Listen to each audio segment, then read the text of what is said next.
Recibimos al doctor Chediak, como siempre, un placer dialogar. Doctor, ¿cómo le va? Gracias por venir. Gracias a ustedes, siempre un placer y más en este horario. Buenas noches.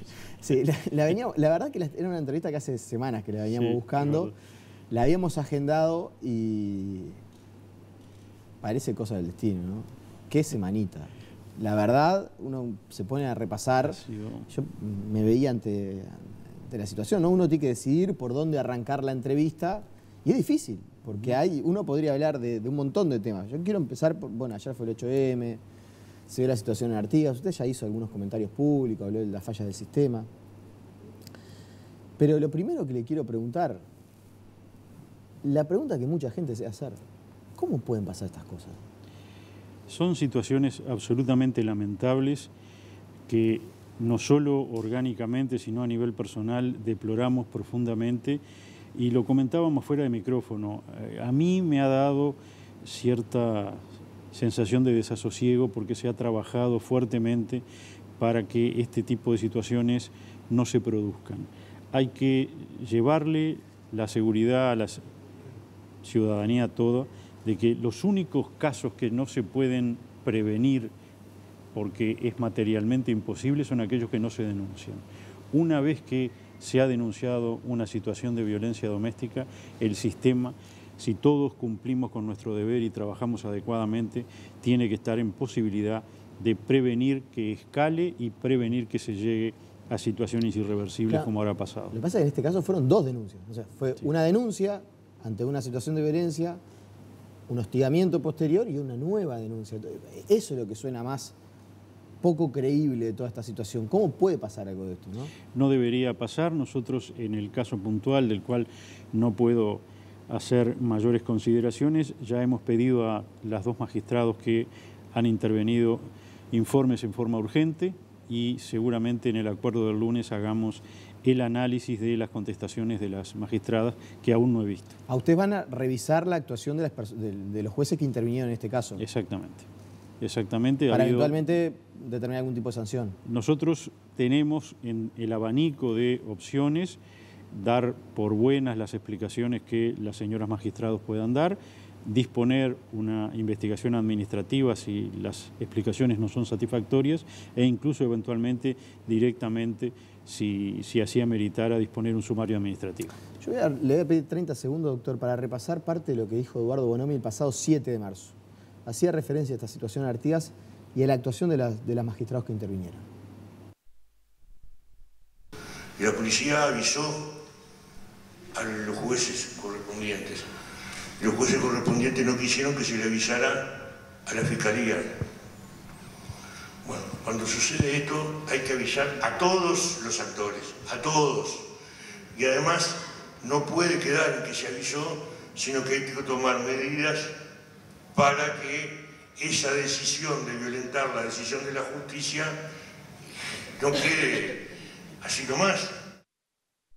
Ahí bueno, me hace referencia a, bueno, parte de lo que usted me imagino, usted me va a decir, lo vamos a analizar a partir del lunes cuando tengamos el informe. Exactamente. Pero yo le quiero preguntar por el diseño del sistema.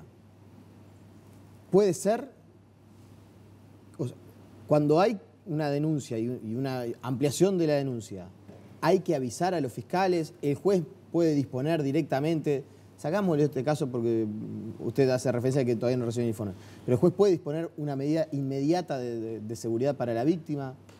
Bien, el sistema está diseñado de tal forma de que cuando existe un primer riesgo, una primera denuncia, en el caso concreto de violencia doméstica, se establezca una orden de restricción que puede ser, depende del nivel de riesgo que los técnicos estimen, sin tobillera electrónica o con tobillera electrónica, señalando además que la tobillera electrónica es el único medio tecnológico, el único medio que permite saber en tiempo real si se está violando o no la orden de restricción. Ahora, la orden de restricción, la orden de no acercamiento del potencial ofensor a la potencial víctima, no es un consejo que da el juez, es una orden judicial cuya violación puede configurar, y seguramente lo hace en la mayoría de los casos, el delito de desacato.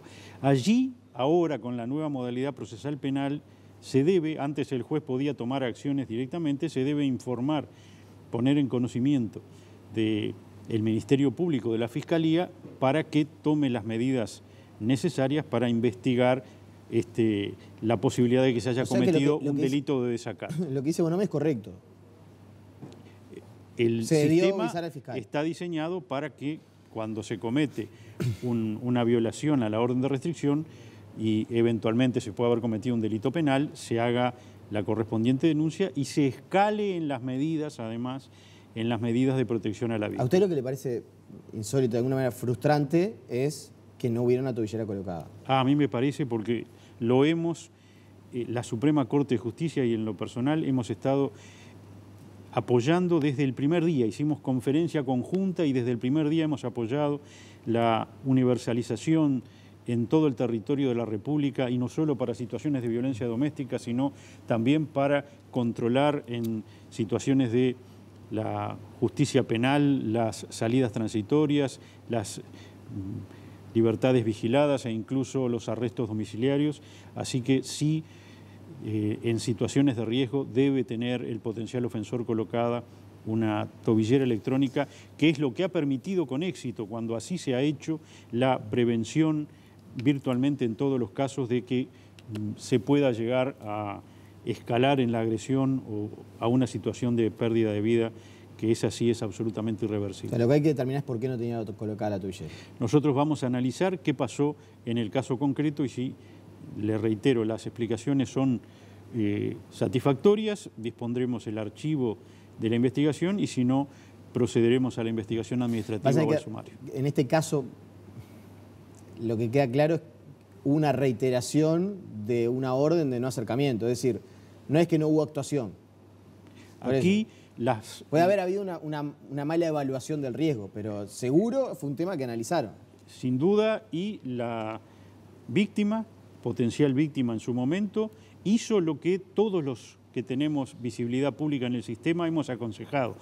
No se tolere jamás este tipo de situaciones de abuso o de violencia y efectivice la denuncia. Una vez que la denuncia está hecha, ya el sistema empieza a trabajar y debería estar en condiciones de evitar desenlaces fatales o graves.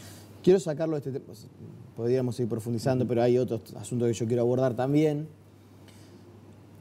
Y le pido, para esta pregunta que le voy a hacer, salir de este tema. Este tema, lamentablemente, bueno, ya dijeron lo que iban a hacer. Usted fue uno de los primeros que advirtió, antes de la entrada en vigencia del nuevo Código de Proceso Penal, que había que pedir disculpas por anticipado. Se armó una polémica en aquel momento porque usted, que en aquel momento era presidente de la Suprema Corte de Justicia, decía hay que pedir disculpas por anticipado porque vamos a tener errores. Sí. Hoy, pasado 1 año y medio casi de la instrumentación del nuevo Código, ¿se quedó corto en el pedido de disculpas? Es probable. Nosotros, seguramente por un tema de edad y experiencia, no teníamos una visión tan optimista del futuro, de la aplicación concreta del código como quizás otros actores, porque, reitero, hicimos mucha investigación en la veintena de países que ya había hecho la implementación del código y sobre todo lo que recibimos fue advertencias de parte de nuestros colegas de las Cortes Supremas en relación a las dificultades que instrumentar un código de este tipo conlleva y los errores que se cometen. ¿Pero fue peor la instrumentación de lo que usted preveía? Seguramente no preví que hubiera tantas dificultades, o por lo menos que se mantuvieran las dificultades tanto en el tiempo. Lo que hemos destacado es que el sistema político, cuando desde el Ministerio del Interior, una reforma que apoyamos inmediatamente, se hicieron algunos ajustes en el año pasado, el sistema político prácticamente por unanimidad las hizo y ahora hemos señalado que corresponden hacer los correspondientes ajustes del año 2019 porque hay situaciones que todavía deben ser corregidas. Ya no vamos a centrar en esas situaciones que deben ser corregidas. No, ahora, lo que sí señalar, porque es lo que hemos, como usted señala, dicho desde el principio, no había que tomar una posición de defensa a ultranza del sistema porque todavía no sabíamos cómo iba a funcionar y tampoco nunca nos paramos, dado que apoyamos la reforma procesal penal, nunca nos paramos en la vereda de cuestionar y señalar que todo lo que se está haciendo estaba mal. La realidad es que la implementación está teniendo luces y sombras, hay que potenciar las luces y hay que corregir las sombras.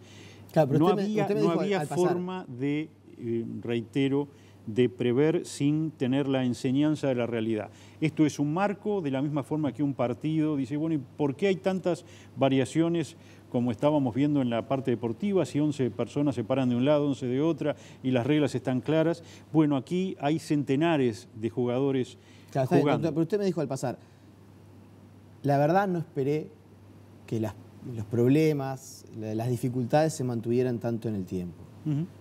Usted habla de una aplicación del nuevo código que sigue presentando problemas que son más allá de los coyunturales de un caso. Usted lo que está viendo, está denunciando de alguna manera al decir, la verdad, yo no esperé que un año y medio después sigamos con los problemas estructurales que estamos teniendo. Sí, es verdad. No es para quitarnos ningún tipo de responsabilidad, pero desde la comisión redactora original de la versión 2014 de este código, creo recordar que prácticamente por unanimidad nosotros recomendamos, recuerda usted, lo hablamos 1000 veces, la aplicación por departamentos, la aplicación geográfica progresiva para ir ajustando una vez que la realidad nos fuera evidenciando las dificultades concretas que la nueva normativa tenía.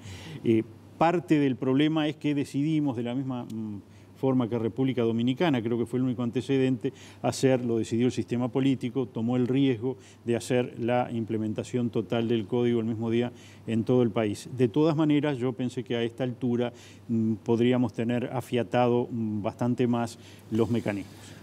Ahora hay dos polémicas que están instaladas. Se instalaron entre jueves y viernes sobre la aplicación del nuevo Código de Proceso Penal. Yo voy a ir por la que para mí no generó tanta repercusión como yo me imaginaba cuando la leí. Y es la preocupación del Ministerio del Interior porque eventualmente, bajo la aplicación del nuevo Código de Proceso Penal, 4.000 presos queden en libertad, bajo un sistema de libertad vigilada, y que eso eventualmente pueda repercutir en un agravamiento de la situación que ya sabemos todos es bastante complicada en materia de seguridad pública. ¿Existe ese riesgo? ¿Se lo plantearon en esa reunión que mencionaba, por ejemplo, el jueves de Semanario Búsqueda, que mantuvieron integrantes del Ministerio del Interior, de la Fiscalía y de la Suprema Corte?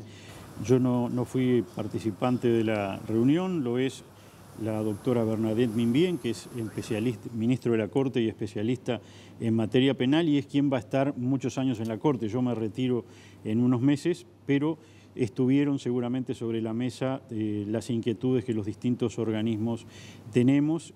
Y hay que destacar que esta iniciativa, que fue una iniciativa del Partido Independiente de crear una comisión permanente de seguimiento de la implementación, va a dar seguramente en el corto plazo resultados, porque allí, como usted señala, se sienta el Ministerio del Interior, el fiscal de Corte y la Suprema Corte a través de uno de sus ministros para ver las dificultades diarias que esta implementación está trayendo y ver también cuáles son los mecanismos para coordinar mejor y las eventuales reformas legislativas que deban hacerse a la normativa, que yo ya he adelantado. ¿Sí? ¿Pueden quedar libres 4.000 presos en libertad vigilada? No vigilada? tengo los números, pero el mecanismo de la libertad vigilada eso lo permite. Es una ley que es anterior al propio Código del Proceso Penal, pero se ha potenciado la implementación a partir del 1 de noviembre del año 2017, de tal forma que, lo hemos señalado, entre los acuerdos que la Fiscalía y la Defensa hacen en los casos concretos,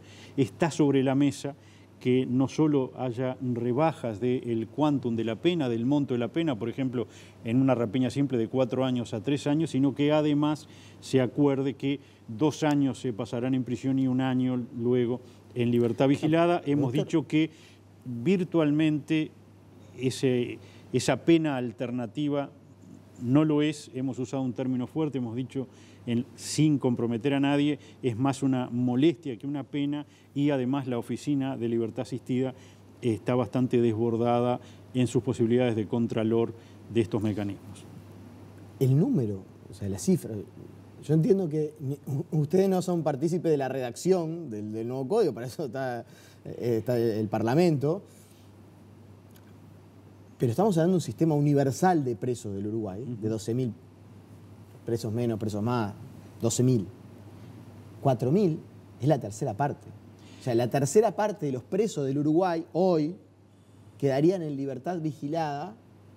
¿Esto no habría que corregirlo? Le pregunto a usted como un actor fundamental lo de los 4.000 no tengo la certeza. Los de los 12.000 no llegamos. En realidad, seguramente estemos debajo de 11.000, porque usted recuerda que en los primeros meses de aplicación del código quedaron cerca de... Bajó la población carcelaria en cerca de 1.000. En vez del 30% sería casi el 40%. Lo que sí hemos dicho es que, y a mí también me sorprendió en lo personal, ha habido una utilización mucho mayor a partir del 1 de noviembre del mecanismo de la libertad vigilada en los acuerdos abreviados entre la Fiscalía y la Defensa, y hemos dicho que hay que afinar allí mucho el lápiz, hay que usar criterios muchísimo más restrictivos, muchísimo más acotados en cuanto a modalidades delictivas y a personalidad de perfiles de quienes cometen los delitos para que no haya el número de acuerdos que impliquen libertad vigilada que hay ahora.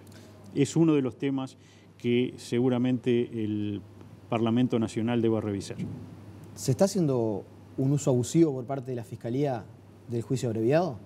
Yo no quiero utilizar el término abusivo. Lo que sí quiero señalar es que con el diario del lunes hoy todos somos sabios, pero ninguno previó, y me incluyo, que entre las tres modalidades de proceso abreviado, pues vio que de repente cuando nos ponemos puristas desde la Fiscalía se dice no, es solo un 60% de procesos abreviados. Sí, es solo un 60% de procesos abreviados, pero hay tres modalidades de procesos abreviados.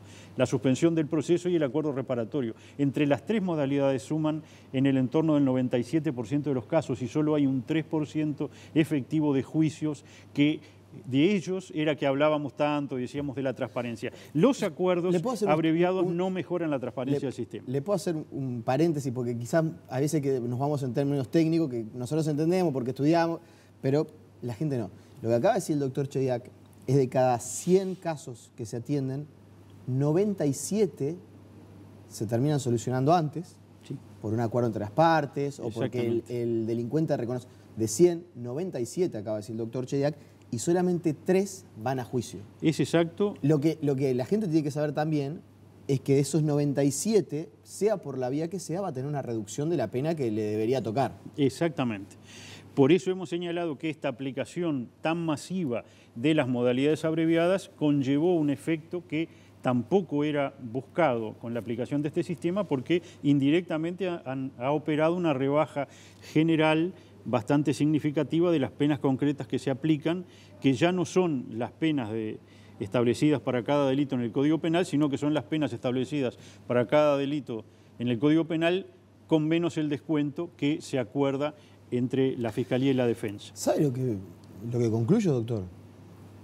Usted me dice, libertad vigilada, la verdad tenemos que ser más restrictivos, sí, porque se está haciendo, no dijo un uso abusivo, pero dijo, se está ampliando la libertad vigilada. Es decir, si el preso tiene que ir 3 años, 2 pasan la cárcel y 1 le damos la libertad vigilada, que además nadie la controla, porque si la oficina está desbordada... Es muy difícil el control, es muy difícil el control. Yo un poco que lo hago más en lenguaje popular. Me está diciendo, la libertad vigilada, la verdad, tenemos problemas, la tenemos que achicar más porque... Juicio abreviado, que es una rebaja de pena, de 100 casos, 97 lo terminamos solucionando. Es decir, se rebaja la pena de la que ya debería recibir. Y hay sensación de impunidad. La verdad, delinquir hoy en este país es un negocio. No estamos dando buenas señales, sin ninguna duda no estamos dando buenas señales. La primera, para dar una de las medidas que necesariamente va a haber que acometerse por la rama legislativa lo antes posible, hay que dejar todas las rapiñas fuera del sistema del proceso abreviado. Hoy el sistema de proceso abreviado permite ir hasta penas a recaer de 6 años. Eso significa que no solo las rapiñas simples, que tienen un mínimo de 4 años, sino las rapiñas agravadas, que son todas las que salen en los noticieros, que tienen un mínimo de 5 años y 4 meses, pueden acordarse por el proceso abreviado entre la Fiscalía y la Defensa y tener estas rebajas de penas y eventualmente estos cumplimientos parciales en libertad vigilada. Hay que ir rápidamente a dejar fuera del sistema de proceso abreviado las rapiñas. Hay que bajar esos 6 años potenciales a 3, de tal forma que ninguna rapiña entre en la posibilidad de proceso abreviado y sea obligatorio para los actores ir al proceso, ir a juicio y diligenciar las pruebas, y que las penas que recaigan sean las penas que nuestra legislación establece. Bien, ¿alguna otra recomendación? de lo que usted visualiza que debe mejorar? Reiterar que se acotaron de alguna manera, se mejoró con la legislación del año pasado, las potestades que tiene la policía, sobre todo en las primeras 24 horas de la investigación. Todavía queda alguna norma en el proceso penal que impide que se hagan interrogatorios más exhaustivos inicialmente por parte de la policía y que le da la potestad simplemente de solicitar algunos datos para identificar a la persona y luego la obligación de notificar inmediatamente a la Fiscalía. Ahí yo creo que hay que volver a darle mayor libertad en esas 24 horas a la policía, que es la que efectivamente, tanto en el proceso anterior, cuando los jueces dirigíamos la investigación policial, como hoy, cuando los fiscales son quienes dirigen la investigación policial, sigue siendo la policía la que efectivamente en esas primeras 24 horas hace concretamente las tareas investigativas. Es la penúltima esta en realidad, pero me había quedado pendiente de lo anterior. Cuando se habló de la posibilidad, de hecho en este noticiero compartimos la entrevista, una nota con Charles Carrera, donde él entendía que se hace un uso abusivo de la herramienta del juicio abreviado. A mí el número de 197 que se haga por juicio abreviado, la verdad que si eso no es una herramienta abusiva, no sé que debería ser una herramienta abusiva, pero bueno, me parece un número que habla por sí solo. Tanto el fiscal de corte Jorge Díaz como el fiscal Negro, a través de su cuenta de Twitter, dijeron que hacer una modificación de la herramienta podía llegar a complejizar, ¿no? Como que no era algo recomendable. Y de hecho salieron muy fuerte a defender la utilización de la herramienta, sobre todo el fiscal Negro. ¿Es un problema esto de hacer modificaciones en el juicio abreviado? Usted ya mencionó el tema de la rapiña. No, no es un problema porque, volvamos a recordar, no había forma de hacer un marco teórico procesal penal que fuera perfecto sin contrastarlo con la realidad, sin tener el feedback de la enseñanza de lo que la realidad de la aplicación concreta de estas normas en el país, en el año 2017, en nuestra realidad, nos dijera. Y la única forma de ir mejorando la herramienta es tener, como tuvo el sistema político, con la oposición de varios actores, es verdad, el año pasado, la cintura, la sabiduría de hacer las reformas lo antes posible. Claro, aquí la sabiduría de los operadores está en tener la suficiente flexibilidad como para reconocer los errores del sistema y corregirlos a la brevedad. Pero mire lo que dice Negro. Cualquier reforma del Código de Proceso Penal que limite la posibilidad de abreviar juicios conduce inexorablemente a la revictimización, el colapso del sistema y la tan temida impunidad. El juicio abreviado es la vía más eficaz y barata de condenar a quien comete un delito. Nosotros no volvemos a señalar. Se hizo la reforma procesal penal para darle más transparencia al sistema. El proceso abreviado no contribuye a la transparencia porque básicamente no hay audiencias, no se diligencia en forma pública la prueba y no se ve públicamente en audiencia la actuación de la Fiscalía, de la Defensa, las declaraciones de testigos, que es barata sin duda. La parte de luces es que sí se cumplió con tener procesos penales más rápidos, hemos bajado de un entorno de 18 meses, 1 año y medio de duración promedio de la primera instancia a un promedio de juicios en el entorno de 1 mes o 3 semanas, lo cual es muy importante. La mayoría de los presos que entran ahora ya tienen su condena. Ya tienen su condena, estamos revirtiendo aquella situación que mereció observaciones internacionales reiteradas al Uruguay, que yo creo que era una pena que el Uruguay recibiera, de que teníamos un 50 o un 60% de presos sin condena, eso se está revirtiendo. Ahora, vuelvo a decir, ni pararse en la vereda de la defensa absoluta de lo que está funcionando, porque lo que está funcionando no está funcionando todo lo bien que quisiéramos, para decirlo diplomáticamente, ni cuestionar toda la reforma, decir que es absolutamente deleznable y que hay que volver al sistema anterior. Hay que seguir adecuando esta herramienta. De la misma manera lo hubiéramos hecho si hacíamos la implementación progresiva.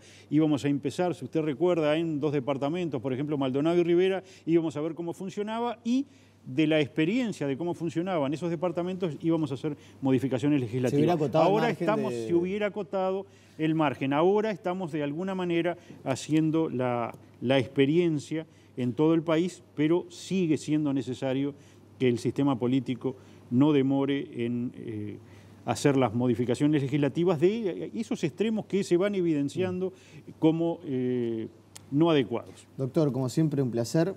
Ahora sí, la última. Pues me dijo que se retira en unos meses. Sí, en septiembre, el 9 de septiembre del 19. No lo sé, en principio seguiré con mis clases y luego, bueno, la realidad dirá. Realmente no... ¿Pero te gana, por ejemplo, no sé, participar en política? No lo sé.